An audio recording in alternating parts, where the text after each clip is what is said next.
Hi everyone, good morning. আবারও স্বাগত আমার একটি নতুন ভিডিওতে। আশা করি সকলে খুব ভালো আছেন আর সুস্থ আছেন, আর আমরাও বেশ ভালো আছি। আজ সকাল থেকে দিনটি খুব ভালো করে শুরু হয়েছিল।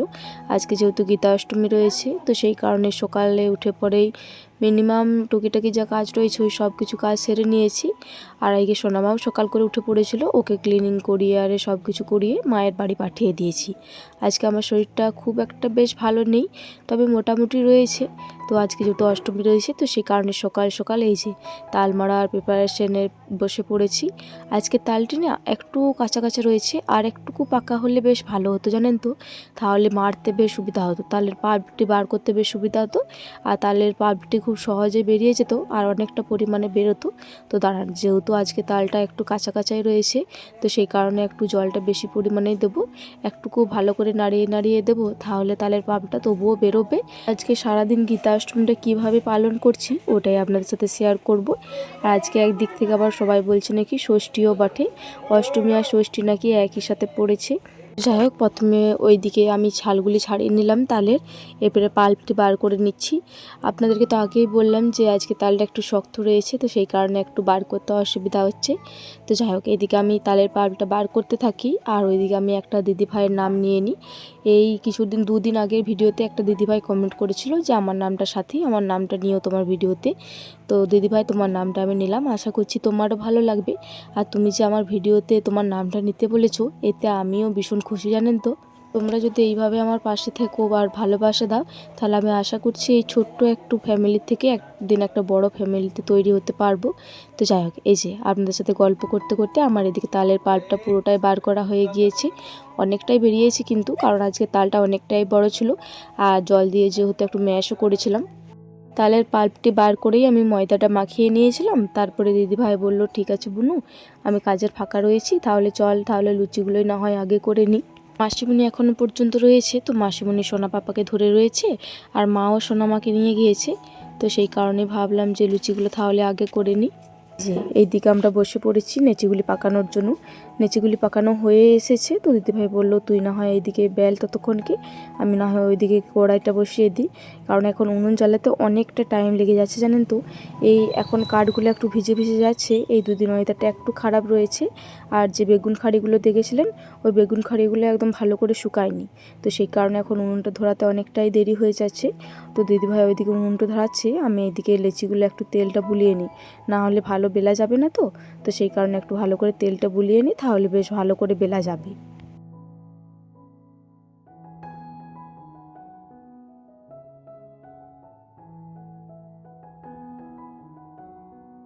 চিগুলির সাথে সাথে এই বেল্লাটিতে আর চাকতিটিতেও ভালো করে তেলটা বুলিয়ে দিয়েছিলাম, যাতে ভালো করে বেলা যায়। এই যে এবারে একে একে সব কটা লুচিই বেলে দিই। খুব যে বেশি পরিমাণে ময়দা ভিজিয়েছিলাম তা কিন্তু নয়, আর খুব যে কম ভিজিয়েছি তা কিন্তু নয়। আজকে এই লুচি খাওয়ার মধ্যে রয়েছে মাসিমণি, মা আর ঠাকুমা, এই তিনজনাই রয়েছে, তবে দুবেলা করে খাবে। এখনই বেগনি হবে একটু পরে, এই লুচিগুলি ছাকার পরে। আরে বললো যে স্নান করে এসে পরে দুটি করে মুড়ি খাবে ওই বেগুনি দিয়ে, তারপরে দুপুরবেলায় এই লুচি খাবে, আবার রাত্রে হয় লুচি খাবে, না হলে মুড়ি খাবে, একেবারে বেশি করে বেগুনি গুঁড়ো করে নেবো। এই যে এইদিকে দিদিভাই লুচিগুলি ছাকছিল, ওইদিকে আবার সোনা পাপা কান্নাকাটি করছিল, তো সেই কারণে আমি এই শেষ লুচিগুলিই ছাকছি। খুব একটা বেশি নেই, খুব অল্প পরিমাণেই রয়েছে। দিদিভাই বললো এই কটা ছেঁকে পরেই চলে যাব, কিন্তু সোনা পাপা ওইদিকে প্রচণ্ড পরিমাণে কান্নাকাটি করছিল। সোনা পাপার বোধ হয় ঘুম পেয়েছিল, না হলে ও এতটাও কান্নাকাটি করে না। তো যাই হোক, এইদিকে আর খুব একটা বেশি লুচি ছাকতে নেই, মিনিমাম আর 3 থেকে 4 কড়াই মতো হবে, তাহলেই হয়ে যাবে। তেলটাও আজকে বেশ অনেকটা পরিমাণেই দেওয়া হয়েছে, যেহেতু বেগুনিগুলি ছাকা হবে, তো সেই কারণে একেবারে বেশি পরিমাণে তেলটা দেওয়া হয়েছে। সত্যি কথা বলতে আজকে লুচিগুলি এত সুন্দর ফুলছিল, মানে এত ফুলছে, আর ওই কড়াইটিতে রাখারই জায়গা হচ্ছে না। তো সেই কারণে এইখানে অল্প পরিমাণে রাখছি, একটু নেতিয়ে গেলে তারপরে ওই হাঁড়িটিতে রাখছিলাম। এই যে ওইদিকে লুচি ছাকা কমপ্লিট হয়ে গিয়েছে, এইদিকে এরপরে বেগুনিগুলি ছাকা কমপ্লিট করে দিয়েছি। আমি লুচিগুলি ছাকছিলাম, তখনই মাসিমণি বললো, অর্পিতা তাহলে আমি বেসনের বেটারটা রেডি করে দিচ্ছি। তো মাসিমণি ওইদিকে বেসনের বেটারটা রেডি করে দিয়েছিল। তো মাসিমণি বললো, তোমাকে আর হাত করতে হয় না, আমি একদিকে বেগুনিগুলো দিয়ে দিচ্ছি, তুমি না হয় ছেঁকে ছেঁকে ছেঁকে তুলে নাও। এদিকে বেশ সুবিধা হয়েছে জানেন তো, এই এক কড়াইয়ে লুচি বেগুনি সব কিছু হয়ে যাচ্ছে, আর ওইদিকে মাসিমণি দিয়ে দিচ্ছে, বেশ সুবিধাই হচ্ছে, আর হাতে করে দিতে হচ্ছে না। এই কাঠের জালে যদি কেউ দিয়ে দেয় একটু ভালো হয়, কারণ এই জালটা মানে একটু বেশি জোরে জ্বলে তো, তখন মনে হয় একটু কেউ দিয়ে দিলে তাড়াতাড়ি ছেঁকে তুলে নিতে পায়। আর আজকের বেগুনিগুলোও কিন্তু দারুণ ফুলেছে আর এত সুন্দর ক্রিস্পি হয়েছে কি বলবো। আর মাসিমণি না বেটারটিতে সব কিছু একদম পরিমাণটা ঠিক মতো দিয়েছিল।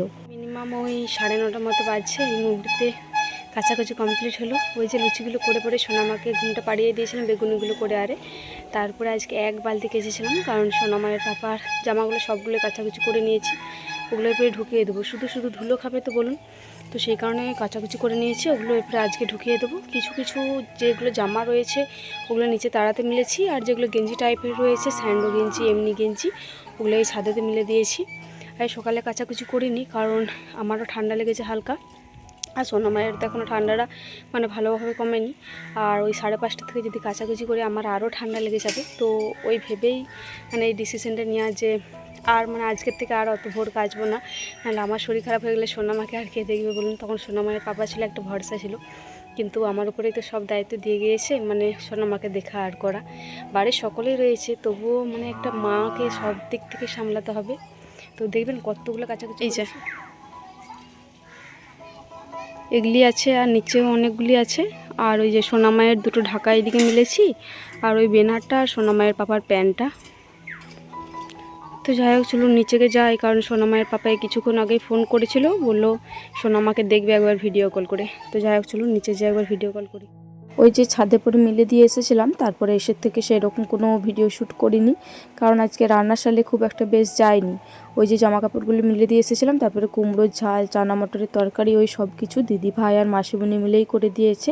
তো সেই মুহূর্তে ভাতটা চাপানো হবে। কী কী সবজি হয়েছে না হয়েছে ওইটা না হয় আপনাদেরকে দুপুরে খাওয়ার সময়তেই দেখিয়ে দেবো। এই যে এই মুহূর্তে সব কিছু নিয়ে বসেছি। ওই সোনা মায়েরও কটা জিনিস বাইরে ছিল জামা কাপড়গুলি, ওগুলিও ভালো করে গোছ করে করে রেখে দিচ্ছি, এগুলিও আজকে ঢুকিয়ে দেবো। আর সোনা মায়ের পাপার যেগুলো কেচেছিলাম ওগুলোও শুকিয়ে গিয়েছে প্রায়, ওই মিনিমাম 2 থেকে 3টে মতো জামা প্যান্ট রয়েছে শুকাতে।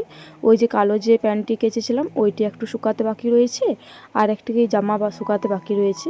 তারপরে বাদ বাকি প্রায় সব কিছুই শুকিয়ে পড়েছে। আর এই যে এইদিকে সোনামা দেখুন, সত্যি বলছি মানে সোনামায়ের সেরকম কোনো একটা জ্বালা নেই, ওকে এক জায়গায় বসিয়ে দিলে ওর মনের মতো যদি খেলনা পায় তাহলে ও ওইটা নিয়েই খেলবে।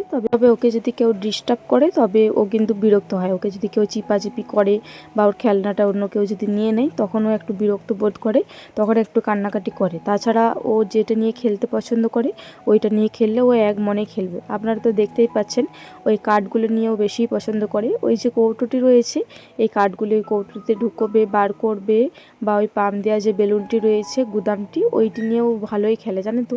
ওকে যখন এই পাগুলি বেরোয়নি মানে হাঁটতে শিখেনি তখন এক জায়গাতে বসে থাকতো, তবে এখন হাঁটতে শিখেছে তো এখন একবার এই দিকে চলে আসছে একবার ওই দিকে চলে যাচ্ছে, ওইটাই একটু ভয়।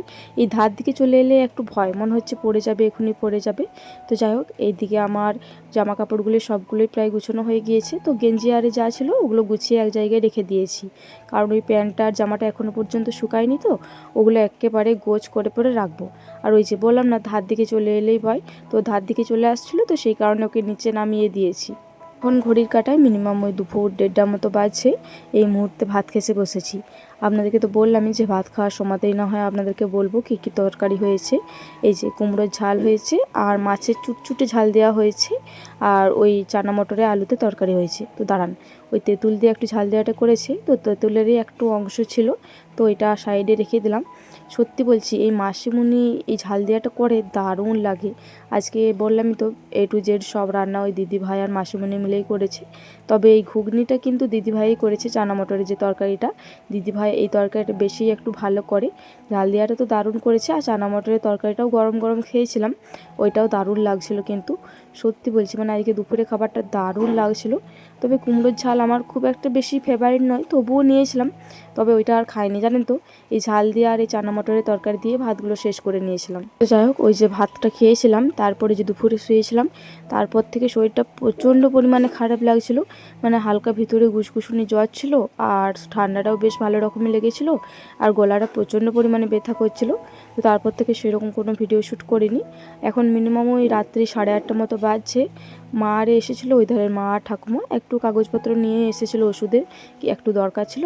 তো ওই ব্যাগটি নিয়েই সোনামা মানে সেই সন্ধ্যের থেকে খেলে যাচ্ছে। ওই ব্যাগটি নিয়ে একবার এই ধার একবার ওই ধার, মানে এই জবের থেকে হাঁটতে শিখেছে ও 1 মিনিট রেস্ট নেয় না, মানে সারাক্ষণ শুধু হাঁটবে। এই সন্ধ্যে টাইমটাই বেশি, জানেন তো, আমাদের এত বড় হলটি পেয়েছে তো, এই হলটিতে শুধু যে কোনো জিনিস নিয়ে হাঁটবে। শুধু শুধু হাঁটবে না কিন্তু, কখনো একটি বোতল, কখনো কোনো পুতুল বা মানে যাই হোক কিছু নিয়ে হাঁটবে। এই যে এই মুহূর্তে দেখুন এই ব্যাগটি নিয়ে ও শুধু হাঁটবে। কখনো কখনো পাচ্ছে না, ফেলে দিচ্ছে রেগে, আবার কখনো কখনো এইটির উপরে বসে যাচ্ছে। আর এই যে এইদিকে আবার আবির খেপা রয়েছে, ওর দাদা ভাইয়ের সাথে খেলতে পছন্দ করে, তবে ও দাদা ভাইয়ের কলে চাপতে পছন্দ করে না। আর ও দাদা ভাই শুধু বলবে আমি বুনুকে কলে নেব, বুনুকে কলে নেব। ওই 2 ভাই বোনের শুধু ওই নিয়ে ঝগড়াঝাটি হবে। এ বলবে কলে চাপবো না, আর ও শুধু বলবে আমি কলে নেব বুনুকে। তো যাই হোক, চলুন আজকে সোনামায়ের দুষ্টুমি দেখতে দেখতে আজকে ভিডিওটি শেষ করছি। আবারও দেখা হবে পরবর্তী কোনো ভিডিওতে। ততক্ষণে সকলে খুব ভালো থাকবেন আর সুস্থ থাকবেন। আর আজকের ভিডিওটি ভালো লেগে থাকলে একটি লাইক, কমেন্ট, শেয়ার আর সাবস্ক্রাইব করে আমার এই ছোট্ট চ্যানেলটির পাশে থাকবেন।